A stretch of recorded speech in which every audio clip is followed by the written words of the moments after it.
na hindi man ma-highlight yung ginagawa natin sa ministry natin. Yung simpleng pag-attend mo, simpleng pag-upo mo dyan, hindi man yan na-highlight, dapat ay gawin pa rin natin yung best natin passionately. Sabi mo sa katabi mo, passionately. Na may humbleness sa ating buhay. Mahalaga po kasi yun eh. Kapag ka-fashion mo na yung ginagawa mo, kahit na walang nakakapansin sa'yo, okay lang yan. Okay lang sa'yo yun. Amen? No? And balik po tayo, in this man na gagamitin ni Lord upang ma-encourage tayo, ayun nga yung buhay ni Epapras. Familiar po ba kayo sa name na yan? Ha? Ako po, hindi rin eh. Hindi ako familiar. To be honest, hindi po ako familiar sa kanya, no? Kasi first time ko lang rin siya napag-aralan. And quick background lang po sa buhay ni Epapras, no? Pinaniniwalaan ko na si Epapras ay nakakilala sa Lord at naligtas sa pangangaral ni Peter noong Pentecost. And may kilala ba kayong nangaral na tapos naligtas sa Lord? Nakakilala sa Lord? Meron po ba? Anyone? Yung marami naligtas or kahit isa lang. No? O sa haba-haba ng sinabi, wala naman palang natutunan. Wala naman palang tatanggap sa Lord. Ang dami-dami ng sinabi, tas hindi naman pala tatanggap sa Lord. Meron ba? Hindi po kasi kayo umattend eh. Sayang. Kidding aside, everyone, no, sa buhay ni Epapras po, tahimik yung Bible about sa biography ni Epapras. And very limited lang yung mga verses kung saan siya mababasa. Pero sa mga iilang verses po na yon, ay grabe yung sinabi ni Paul tungkol sa buhay niya. Imaginin mo na yung isang apostol, ikukwento ka, i-build up yung pangalan mo. May kilala po kayo ganon? Magaling mag-build up ng pangalan. Yung hindi na bayaran, di ba? Yung iba binibuild up kasi bayad eh. No, naman hindi po ganon, no? Kaya today, everyone, are you excited kung ano yung ipapaunawa sa atin ni Lord? Amen. Sa pamamagitan ng buhay ni Epapras. So, tara po. Basahin po natin sa Colossians 1:3-7. Medyo mahaba lang to. Kaya JP doon na lang sa Tagalog para mas maganda. Kahit English yung point natin. Lagi kaming, Pinay version po, lagi kami nagpapasalamat sa Diyos, ang tatay ng Panginoon natin si Jesus Christ, pag pinagpipray namin kayo. Nabalitaan kasi namin ang faith nyo sa lahat ng mga pinili ng Diyos. And verse 5, noong una nakarating sa inyo ang magandang balita, narinig nyo ang tungkol sa pag-asa na ino-offer nito. Kaya nakabase ang faith nyo sa pag-asang may nakahanda para sa inyo sa langit. Patuloy na nadadagdagan ang mga nakakarinig na magagandang balita o magandang balita sa buong mundo at dumadami pa ang taong nabibless dahil dito. Sa ganitong paraan din kumalat ang magandang balita sa inyo. Simula pa nung una nyong nabalitaan ang tungkol sa sobrang kabaitan ng Diyos at nalaman nyo kung ano talaga ito. In verse 7, natutunan nyo to kay Epapras. Siya yung mahal naming co-worker na tapat na naglilingkod kay Christ para sa inyo.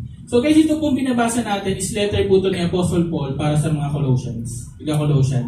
So point number 1 po natin, Colossians, learn from Epapras. No?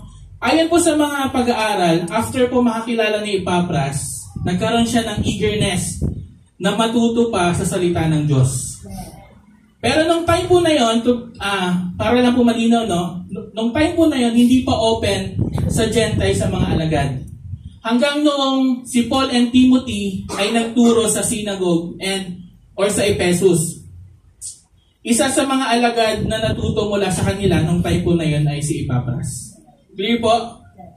Kung ano yung natutunan kung ano po yung natutunan niya from Paul about Lord Jesus Christ, about sa faith, tinuro niya po to sa mga taga-Colossians. Amen. I have a question for everyone. Nung nakakilala ka ba sa Lord, nagkaroon ka din ba ng eagerness to know His Word? Amen. Anyone? Amen. Nung nakakilala mo ba si Lord? Pagkakilala mo, parang hindi mo siya in-accept, parang friend request lang, decline. May ganun po ba? Or number 2, nung nakakilala ka or natuto ka ng Word of God, na-share mo ba ito sa iba, lalo na sa family mo? Wala akong naririnig na amen Mukhang wala. Sa mga nanonood nga po online, comment kayo kung yes or no. Nabasahin po natin ulit. Nung natuto ka ng Word of God, na-share mo ba to sa iba, lalo na sa family mo? Amen! Okay na, konti. Kung di nyo pa po na-share, simulan nyo na. Please lang. Nakiusap no? So, next question po natin. Ano ang ginawa mo nung nakakilala ka sa Lord? No? Ano po yung naging tugon natin? Nung nakilala natin si Lord sa buhay natin, ano po yung naging tugon natin? Anyone? Wala? Ano yung ginawa mo nung nakilala mo si Lord? Nung may nabasa kang magandang Bible verse sa Facebook, shinare mo ba? Yung nakita mo yung quote natin sa PNB, shinare mo ba? Anyone? Amen! Nakakaya kasi Lord, baka pagtawanan ako ng mga friends ko Baka sabihin nila, hallelujah ako Lord May ganun ba? Tsaka na Lord, tsaka na ako susunod sa'yo, bata pa naman ako. Marami pang panahon. Or, Lord, madami namang iba dyan. Tingnan mo nga, Lord, ang dami kong katabi. O sila na lang unahin mo, Lord. Na maglingkod sa'yo. Di ba? Parang lagi tayo may reason. Lagi po tayo may reason na magpagamit sa Lord. Now, I believe po, once na makilala po natin si Lord sa buhay natin, hindi po yun aksidente. Sabi mo sa katabi mo, hindi yun aksidente. Hindi yan accident. Kung kailan mo man nakilala si Lord, sabi mo, perfect timing yun. No? Meron ka lang talagang free will, kaya hindi mo pinipiling mas matutunan pa si Lord sa buhay mo. Meron ka lang talagang free will na gawin kung ano yung gusto mo. Amen? No? Pero dito po sa case na to, si Epapras po, iba po yung naging tugon niya. Yung tugon niya po, sabihin mo sa katabi mo, napakadakila. Napakadakila. Yung naging sagot niya, naging makabuluhan. No? Siya yung nag-pioneer sa Colossae, Laodicea, and Hierapolis. May kita natin dito na hindi lang missionary si Epapras. Hindi lang siya local church pastor. Isa rin po siyang church planter. Amen. Pinagamit niya yung buhay niya sa Lord ng may kabuluhan. And gaano to nakaka-bless sa ating lahat na nakakapakinig na to. No? Iilan lang yung verse na devoted to Him in the Bible. Pero yung naging scope po ng ministry niya is malawak. Maraming naging ganap. Sabi mo sa katabi mo, maraming naging ganap. No? Maraming naging ganap. Ulitin ko lang po yung verses tungkol sa kanya ay konti lang. Hindi lagi nakikita, hindi lagi napapansin katulad ng kanina. Tapos ikaw, lagi ka na nasa spotlight. Di ba? Lagi ka rin pasaway. Bakit ganun, Pastor? No? Kung sino yung lagi nasa spotlight? Kasi lagi daw pong ginagamit ng Diyos, so prone daw po sa kasalanan. Prone daw po sa kaaway. Tama po ba? Nung hindi ka nagpapagamit sa Diyos, okay lang. Pero nung nagpapagamit ka na, lagi nang may problema. So kaya kailangan po, ingatan natin yung heart natin kapag lagi tayo nasa spotlight. May danger din kasi. Maunawaan po natin dito, hindi man tayo ganun napapansin, karamihan sa atin. Baka nagtataka po kayo, laging nandito sa harapan yung nakikita. Kayo nakaupo lang. Huwag niyo pong gamitin yung word na lang. Lalong-lalo na sa mga bago. Pero kung matagal ka na, gamitin na po natin yun. Nakaupo ka lang talaga dyan. So, disclaimer, gagamitin mo lang yung lang kapag matagal na po yung kausap mo na sa ministry or mananampalataya ng Panginoon. No? So, kapag matagal ka na mananampalataya at palagi ka lang nakaupo dyan, so kailangan din po natin mag-effort. Amen po ba? Amen. Amen.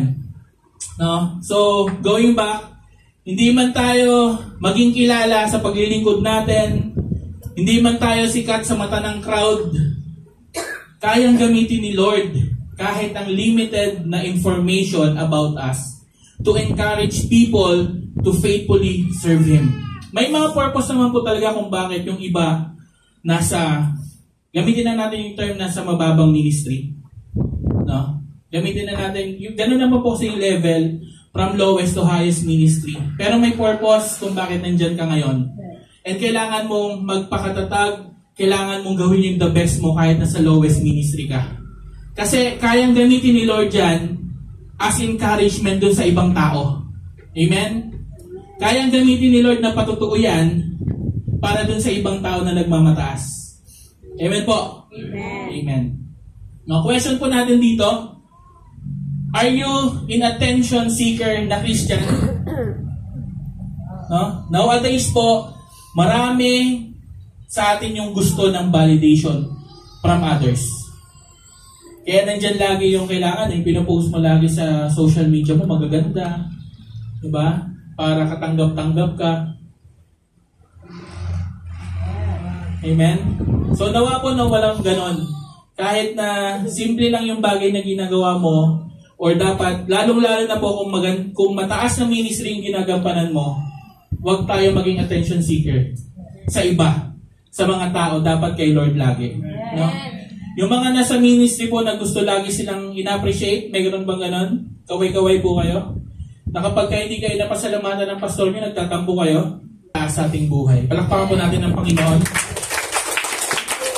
And lesson po natin, we do not need the crowd to appreciate us dahil mas mahalaga na si Christ ang na-appreciate sa atin.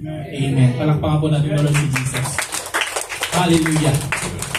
So next po, basahin natin sa Colossians 4:12. 4:12. Ayan. Kamusta daw, sabi ni Epapras, member siya ng grupo nyo at servant ni Christ Jesus. Talagang pinagpipray niya kayo na sana maging matatag at matured kayo at maintindihan at sundin nyo lahat ng gusto ng Diyos. Number 2 po natin, Epapras wrestle ba to? Wrestle in prayer for Colossians. Sana all. Sabi mo sa katabi mo, sana all. Nakikita po natin yung puso ng isang totoong lingkod ng Diyos sa buhay ni Epapras. No? Marahil po magkasama si Apostle Paul nung panahon na ito and malamang magkasabay din silang nananalangin kaya nabanggit niya yan. Diba? Si Apostle Paul po yung nangungusap doon kanina sa 4:12. To be clear lang po. Kaya niya siguro nasabi yun kasi magkasama sila. Kung paano manalangin si Epapras that time, nakita lahat yun or narinig lahat yun ni Apostle Paul. Amen? Gusto ko pong bigyang diin yung ginamit dito na term na wrestling in prayer.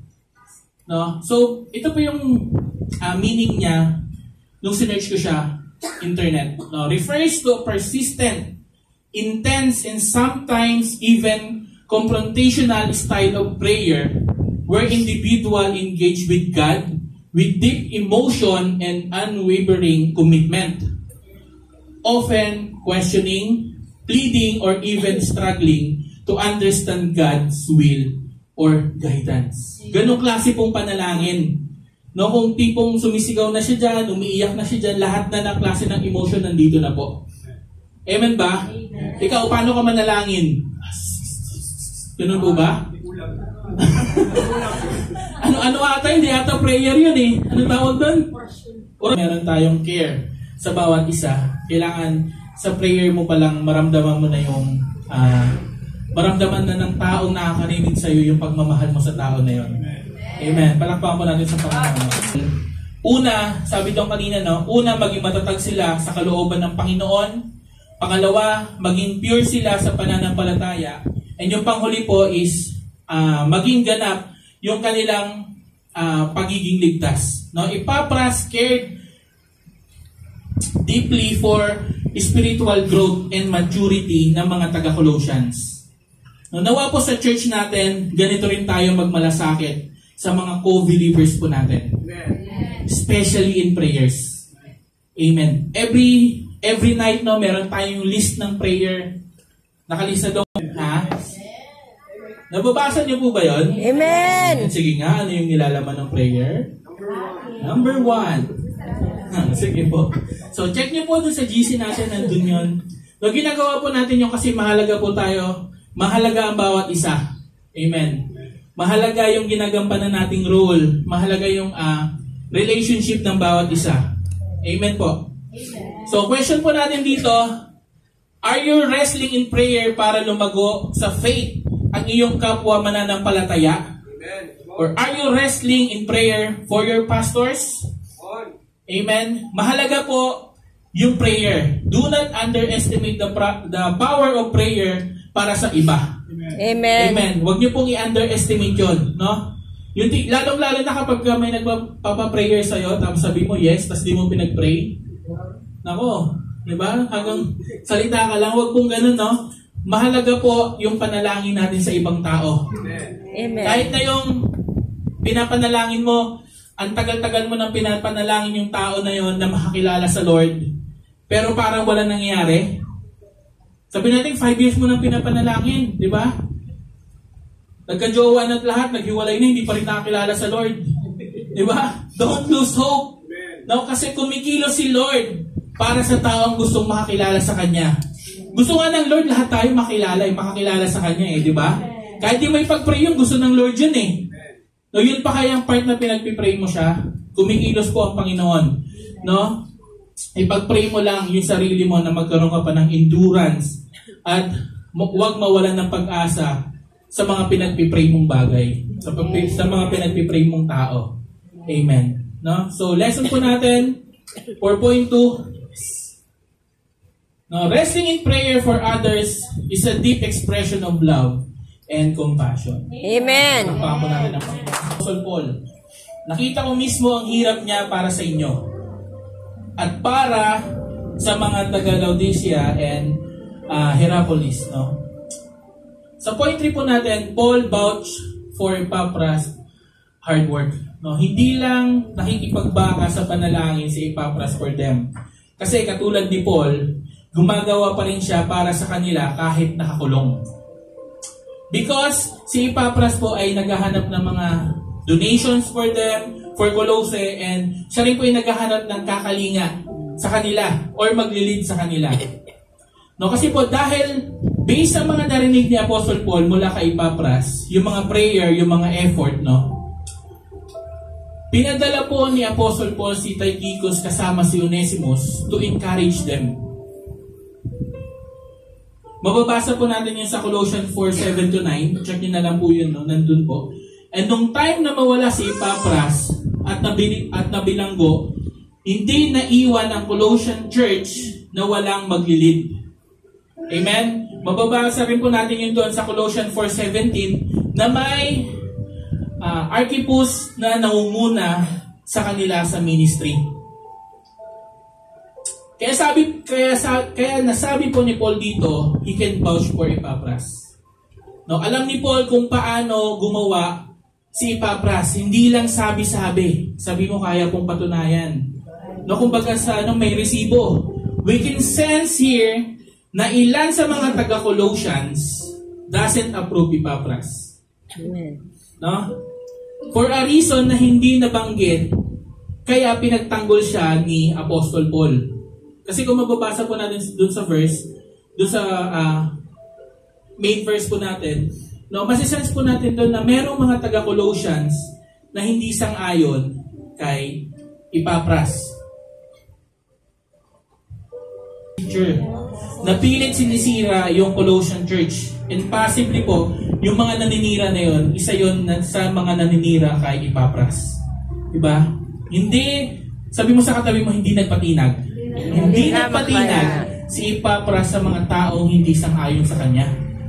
No, ipinagpatuloy niya po yung mga ginagawa niya para sa ikakabuti ng mga taga-Colossia.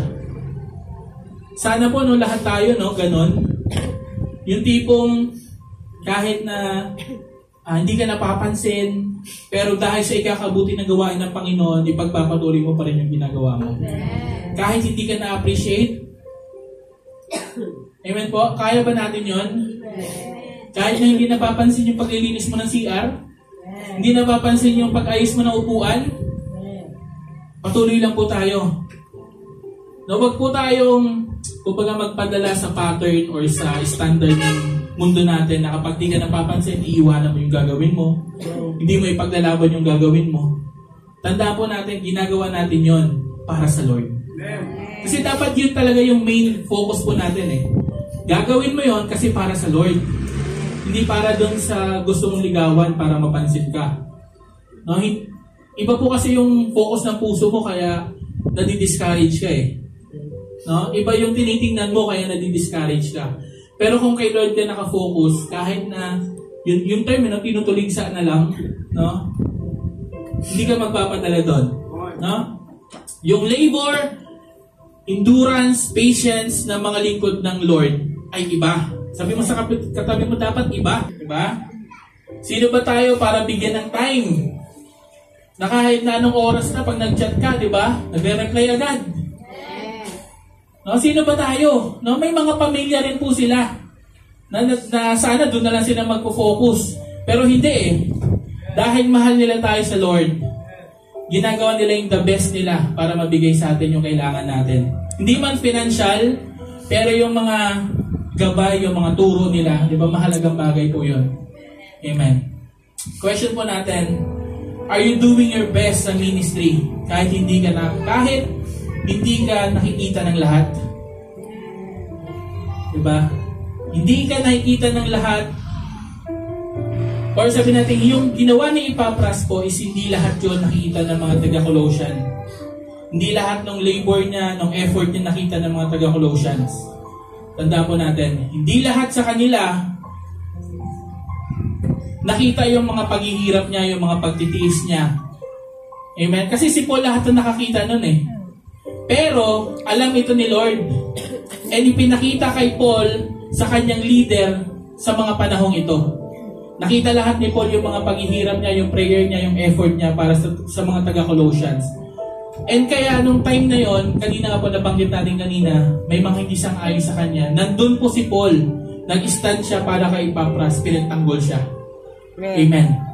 Yung lesson po natin, we cannot please everyone, but if we do our best to please the Lord, God will use a person to testify about us to those people na hindi nasasayahan sa atin. Amen. Marami pong tao na hindi sasang-ayon sa'yo. Yung ibang tao dyan talagang pinanganak lang para manira eh. Diba? Basher. Di may mga ganun po talaga. Yung tipong konting mali mo lang, yun agad yung napapansin sa'yo. May mga tao pong ganun. Kaya pag-pray nyo rin po sila na mabago, no? May mga tao pong maninira sa'yo kahit na wala ka namang ginagawang pangit sa kanya. Kasi ayaw niya lang na nagtatagumpay ka eh. Diba? May mga taong ang tingin sa'yo masama. Diba? Kahit na wala ka namang ginagawa. No, minsan po, hindi po natin kailangang ipagtanggol yung sarili natin sa mga taong gano'n. No, basta tama po at para sa ikakalugod ng Panginoon, yung mga ginagawa natin, siya mismo yung gagawa ng paraan para ipagtanggol. Amen. So palakpakan po natin ng Panginoon.